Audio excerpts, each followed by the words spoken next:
मोदी सीमांचल को आकर सीमांचल की आवाम को बदनाम करते हैं और कहते हैं कि यहाँ पर घुसपैठियाँ हैं। अगर दोबारा मोदी बदनाम करने की कोशिश करेंगे तो हम उसका जवाब पतंग छाप पर बटन दबा कर देंगे।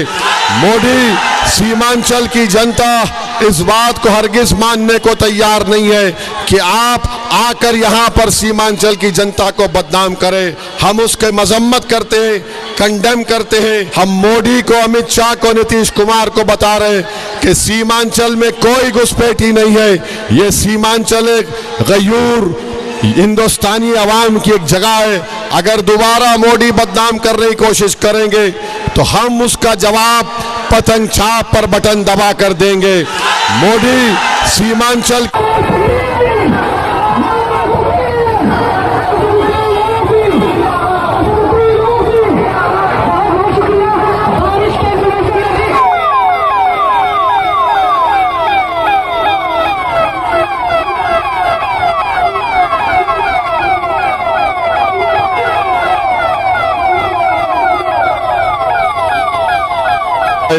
इस कानून के जरिए मोदी बिहार के मस्जिदों को छीनना चाहते हैं, दरगाहों और खानखाहों को वीरान करना चाहते हैं, नाउजुबिल्लाह। ईदगाह की ज़मीन को लेना चाहते हैं, कब्रिस्तान की ज़मीन को लेना चाहते हैं। मैं आपसे अपील कर रहा हूँ, इस काले कानून के खिलाफ भी आपको जवाब देना पड़ेगा।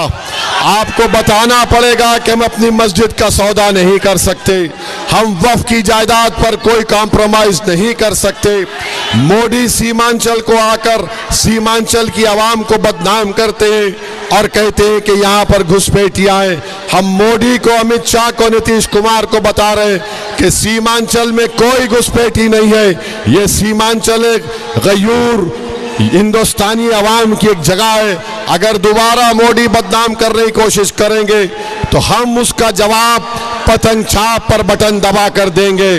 मोदी सीमांचल की जनता इस बात को हरगिज मानने को तैयार नहीं है कि आप आकर यहाँ पर सीमांचल की जनता को बदनाम करें। हम उसके मजम्मत करते हैं, कंडेम करते हैं और आपको बता रहे हैं कि पूरे मुल्क में नरेंद्र मोदी की सरकार ने एक नफरत का माहौल पैदा कर दिया। बुलडोजर इस्तेमाल होते हैं घरों पर, बुलडोजर इस्तेमाल होते हैं मदरसों के ऊपर। कानून बनाया जाता है इस तरीके से कि हमारी शनाख्त को कमज़ोर किया जाए। तो मेरे अजीज़ दोस्तों और बुजुर्गों, मुल्क के हालात को भी सामने रखिए। भारत की पार्लियामेंट में जब ये काला वक्फ का कानून लाया गया था, मैंने इस काले कानून की धज्जियां उड़ाई। संविधान का और तमाम कानून को सामने रखकर मैंने मोदी, अमित शाह की इस दलील को झूठा साबित किया कि वक्फ की जायदाद को बचाना चाहते हैं। और मैंने बीजेपी, नीतीश कुमार के एमपीज के सामने ये कहा कि वक्फ का कानून, तुम जिसका मालिक अल्लाह है, तुम ये हमसे छीन कर अपने आप को मालिक बनाना चाहते हो। और मैंने कहकर उस कानून को फाड़ कर पार्लियामेंट में फेंक दिया। हम इस तरह के कानून को नहीं मानते जो हमारे मसाजिद को छीनना चाहता। चल कहना पड़ता है, कांग्रेस के कायदीन आते हैं तो सीमांचल कहना पड़ता है। ये सीमांचल की इंसाफ की लड़ाई, आपकी सियासी क़यादत को मजबूत करने की लड़ाई। मैं आपसे अपील कर रहा हूँ कि हमको और यहाँ पर विकास के काम करवाना है, हमको भ्रष्टाचार को ख़त्म करना है और बीजेपी के बढ़ते हुए कदमों को रोकने के लिए अख्तरुल ईमान ने लालू प्रसाद यादव को ख़त लिखा, तेजस्वी यादव को खत लिखकर कहा कि आइए हमारा साथ दीजिए। हम नहीं चाहते कि बिहार में बीजेपी का मुख्यमंत्री बने। अख्तरुल ईमान ने लेटर में लिखा कि हमको 6 सीट दीजिए, 5 तो हम जीत चुके हैं। मगर ये भी लिखा कि अख्तरुल ईमान ने कहा कि अगर तेजस्वी को सत्ता मिलती है तो हमको मंत्री का पोस्ट नहीं चाहिए, हमको सीमांचल में एक सीमांचल डेवलपमेंट काउंसिल बनाइए ताकि सीमांचल की जनता को इंसाफ मिल सके। सीमांचल में पुल बनाइए, सीमांचल में एम्स को बनाइए, सीमांचल में अलीगढ़ मुस्लिम यूनिवर्सिटी का जो कैंपस है उसको ताकतवर बनाइए। मेरे अजीज दोस्तों और बुजुर्गों, हमारा लड़ाई यही रही कि सीमांचल में चाय की खेती को उसकी कीमत मिले, मक्के की कीमत की मिले। ये तमाम चीज़ें मजलिस कोशिश कर रही है। तो मैं आपसे अपील करने आया हूँ कि दोबारा 5 साल के लिए अख्तरुल ईमान को आपका नुमाइंदा बनाकर बिहार की विधानसभा में भी जाइए। क्या आप लोग अख्तरुल ईमान को वोट देंगे? पतंग छाप पर बटन दबाएंगे? अपने इत्तेहाद का मुजाहरा करेंगे? आप इत्तेहाद का मुजाहरा यह है कि पोलिंग बूथ को जाकर पतंग छाप पर बटन दबाना है, दबाएंगे? सीमांचल को इंसाफ दिलाएंगे?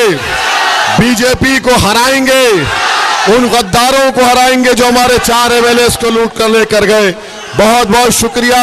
सीमांचल जिंदाबाद, मजलिस इत्तेहादुल मुस्लिमीन जिंदाबाद, अख्तरुल ईमान जिंदाबाद। और यहां पर आपको बताना जरूरी समझता हूं, इस कानून के जरिए मोदी बिहार के मस्जिदों को छीनना चाहते हैं, दरगाहों और खानखाहों को वीरान करना चाहते हैं, नाउजुबिल्लाह, ईदगाह की ज़मीन को लेना चाहते हैं, कब्रस्तान की ज़मीन को लेना चाहते हैं। मैं आपसे अपील कर रहा हूं, इस काले कानून के खिलाफ भी आपको जवाब देना पड़ेगा। आपको बताना पड़ेगा कि हम अपनी मस्जिद का सौदा नहीं कर सकते, हम वक्फ की जायदाद पर कोई कॉम्प्रोमाइज नहीं कर सकते। मोदी सीमांचल को आकर सीमांचल की आवाम को बदनाम करते हैं और कहते हैं कि यहाँ पर घुसपैठियाँ हैं। हम मोदी को, अमित शाह को, नीतीश कुमार को बता रहे हैं कि सीमांचल में कोई घुसपैठी नहीं है। ये सीमांचल एक गयूर हिंदुस्तानी अवाम की एक जगह है। अगर दोबारा मोदी बदनाम करने की कोशिश करेंगे तो हम उसका जवाब पतंग छाप पर बटन दबा कर देंगे। मोदी, सीमांचल की जनता इस बात को हरगिज मानने को तैयार नहीं है कि आप आकर यहाँ पर सीमांचल की जनता को बदनाम करें। हम उसके मजम्मत करते हैं, कंडेम करते हैं और आपको बता रहे हैं कि पूरे मुल्क में नरेंद्र मोदी की सरकार ने एक नफरत का माहौल पैदा कर दिया। बुलडोजर इस्तेमाल होते हैं घरों पर, बुलडोजर इस्तेमाल होते हैं मदरसों के ऊपर, कानून बनाया जाता है इस तरीके से कि हमारी शनाख्त को कमज़ोर किया जाए। तो मेरे अजीज़ दोस्तों और बुजुर्गों, मुल्क के हालात को भी सामने रखिए। भारत की पार्लियामेंट में जब ये काला वक्फ का कानून लाया गया था, मैंने इस काले कानून की धज्जियां उड़ाई। संविधान का और तमाम कानून को सामने रखकर मैंने मोदी, अमित शाह की इस दलील को झूठा साबित किया कि वक्फ की जायदाद को बचाना चाहते हैं। और मैंने बीजेपी, नीतीश कुमार के एमपीज के सामने ये कहा कि वक्फ का कानून, तुम जिसका मालिक अल्लाह है, तुम ये हमसे छीन कर अपने आप को मालिक बनाना चाहते हो। और मैंने कहकर उस कानून को फाड़ कर पार्लियामेंट में फेंक दिया। हम इस तरह के कानून को नहीं मानते जो हमारे मसाजिद को छीनना चाहता। मुत्तहिद रहिए। इत्तेहाद का मतलब यह है कि सिर्फ जलसे में नारे लगाकर नहीं चले जाना, बल्कि इत्तेहाद और मोहब्बत का मुजाहरा हमको पोलिंग बूथ में जाकर पहले से ज्यादा भारी अक्सरियत से अख्तरुल ईमान को आपको कामयाब करना है। तो आप पतंग छाप पर वोट लगाइए और मेरे साथ नारा लगाइए, नारे तकबीर, नारे तकबीर। अस्सलाम वालेकुम। नौजवानों, बहुत बहुत शुक्रिया आपका, आप लोगों ने जलसे को कामयाब किया है। हम यहाँ के अराकीन का भी शुक्रिया अदा करते हैं।